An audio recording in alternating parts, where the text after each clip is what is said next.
Vamos falar um pouquinho sobre o direito do autista. Doutor, o autista ele tem direito a receber tratamento pelo SUS? Tem, é muito importante a gente falar um pouquinho sobre a saúde, né? Para a gente poder saber, tanto em relação ao SUS quanto em relação ao plano de saúde, o autista tem direitos que são importantes. Então, a primeira coisa que a gente tem que lembrar, né? E talvez seja a situação que as pessoas mais acabem tendo dificuldade, se refere à questão dos medicamentos, né?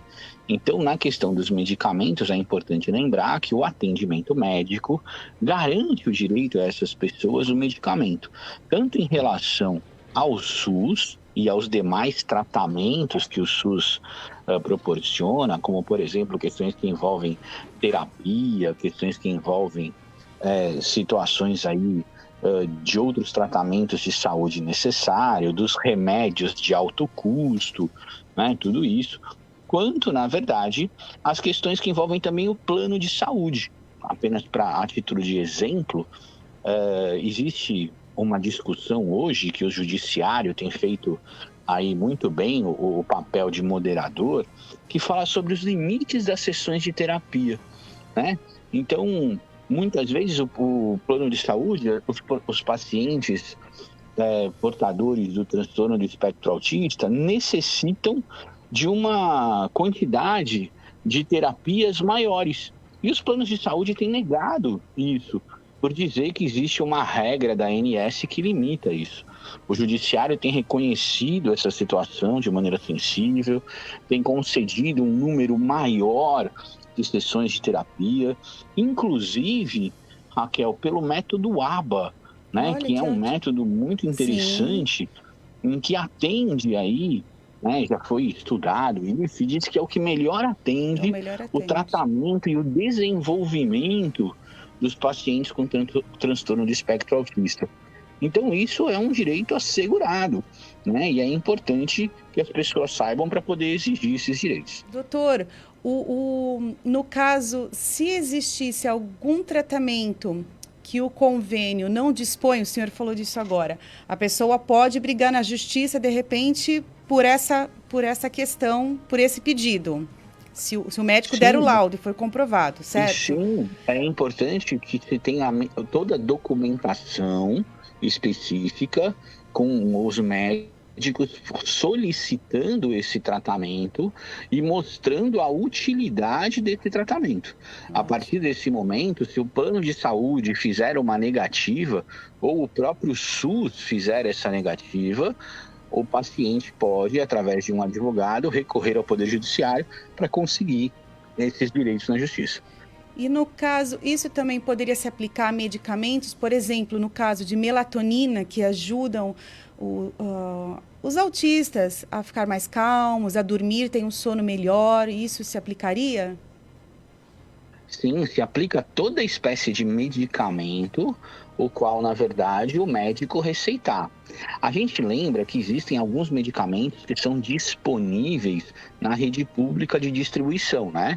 Esses medicamentos da rede pública, eles podem ser solicitados, é preciso que tenha justificativa comprovada sobre a necessidade específica do uso dos medicamentos, mas isso o médico vai fazendo lá os pedidos e conseguindo os benefícios específicos a isso. Agora, isso vale tanto para medicamentos comuns, quanto para aqueles medicamentos que são considerados remédios de alto custo, né? E custam aí um valor muito mais alto e não se encontram disponibilizados na rede SUS e nem em relação à questão dos planos de saúde. E aí só o judiciário para poder conseguir fazer esse pedido através do Poder Judiciário para a gente poder ter uma resposta positiva. Os autistas, eles têm direito à isenção de alguma isenção fiscal?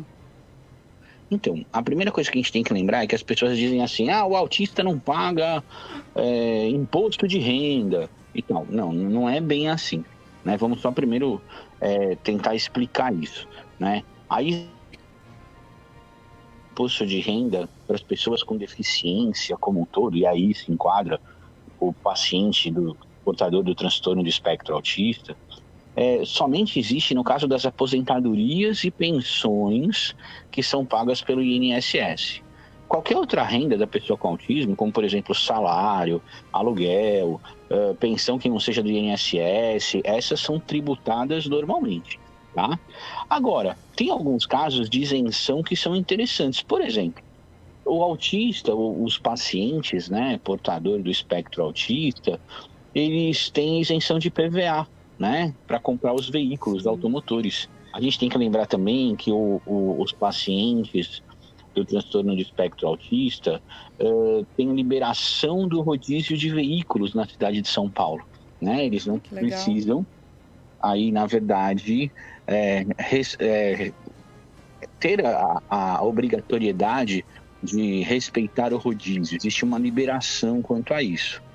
Uma coisa bem interessante também, que poucas pessoas sabem, é que para você viajar com uma pessoa que tem o transtorno do espectro autista, existe possibilidade das passagens de avião serem mais baratas. Uau, existem doutor, descontos. Isso daí eu não sabia mesmo.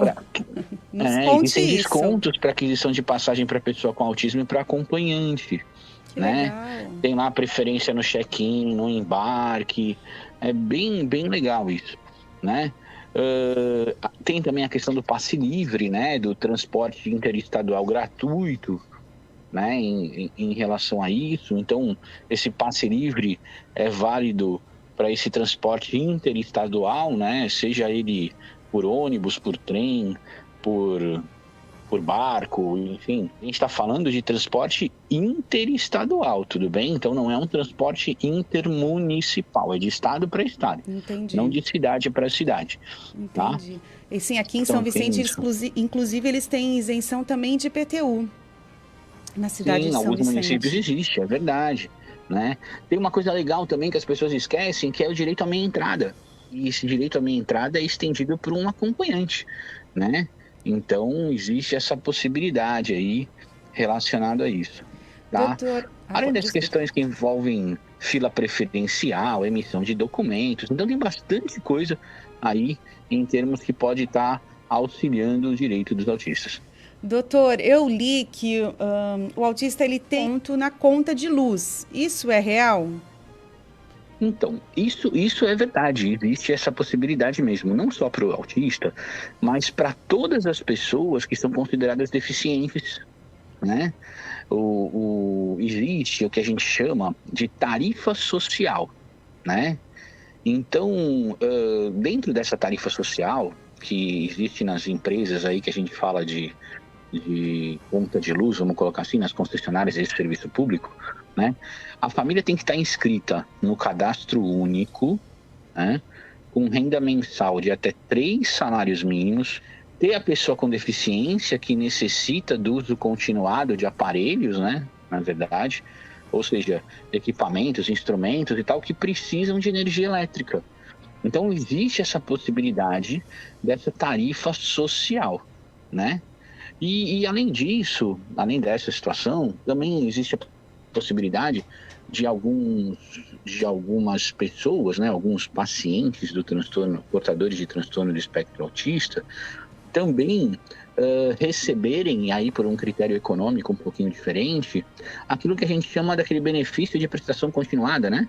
Da Previdência Social, lá da assistência social. Sim. E aí, também, sendo uma pessoa que recebe o BPC, né, que a gente fala, esse benefício, também pode ter direito à questão da tarifa social.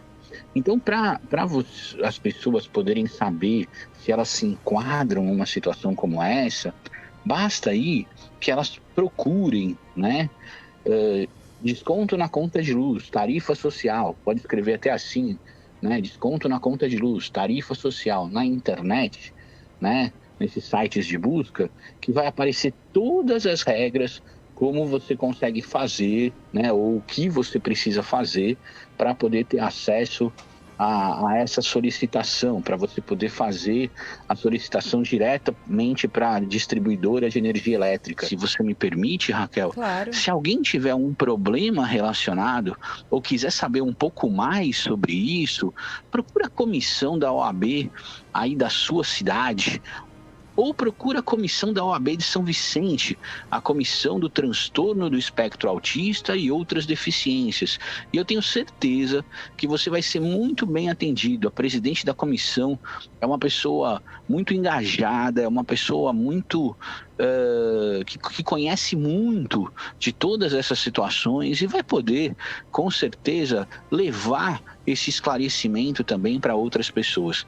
Eu fico muito feliz de poder estar dividindo um pouquinho daquilo que a gente sabe com todo mundo aí para poder ter, né, não só os pacientes do transtorno do espectro autista, mas também os portadores de outras deficiências, uma vida melhor.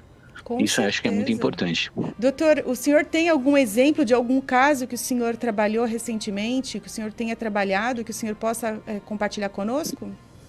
Sim, a gente tem atuado bastante sobre esse aspecto, principalmente auxiliando as pessoas a conseguirem as questões que envolvem os tratamentos médicos, né? A gente sabe que muitas vezes existe uma dificuldade muito grande dos planos de saúde em querer atender às regras Sim. relacionadas às terapias do método ABA, né, que é tão importante aí para poder levar essa situação de independência e desenvolvimento para os pacientes do transtorno do espectro autista.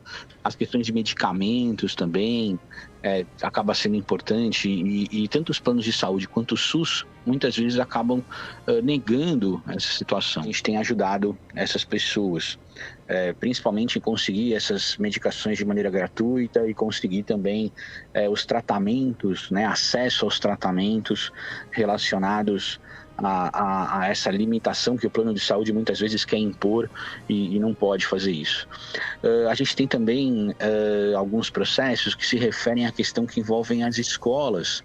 A gente sabe que a instituição muitas vezes tem que promover algumas adaptações para favorecer o desenvolvimento da criança e tal, e a gente sabe que muitas vezes essa situação não é seguida. Então a gente também acaba ingressando com ações na justiça para poder garantir essa inclusão escolar. E a gente ultimamente tem feito alguns processos também que são bem interessantes em relação aos servidores públicos, né? Existe uma lei que garante a redução da jornada de trabalho, tudo bem? Para pessoas que possuem a necessidade de cuidar de filhos, né, que tenham o transtorno do espectro autista. Uau, que então legal. A gente tem também alguns processos em que a justiça tem reconhecido, né, essa possibilidade de servidores públicos trabalharem, né, vamos dizer, uma redução da jornada de trabalho, vamos colocar assim, né, essa talvez Sim. seria a palavra, a expressão correta. Né, uma redução da jornada de trabalho para que possam permanecer mais tempo com seus filhos para poder estar fazendo todos esses cuidados. Essa redução de jornada, ela é somente para os funcionários públicos ou ela se estende às empresas? Também pode se estender às empresas. É lógico que cada situação em específico vai depender da categoria, né, que as pessoas possuem, qual é o trabalho que eles exercem. Mas também é possível a gente ter essa redução também para as pessoas que trabalham em entidades privadas, né? Vamos colocar dessa forma. Olha, muito Existe legal. uma flexibilização nessa jornada de trabalho. E dessa flexibilização, o senhor já presenciou algumas vitórias? Sim, a gente, graças a Deus, aí junto fizemos um trabalho bem legal e a gente conseguiu já termos um respaldo interessante do Poder Judiciário, reconhecendo as teses que foram apresentadas na Justiça para conseguir essa redução aí da jornada de trabalho, sem redução sem redução salarial, né, sem ter a obrigatoriedade de compensar depois o tempo fora das funções. Então existe aí todo um trabalho desenvolvido muito interessante para poder auxiliar as pessoas nesse sentido.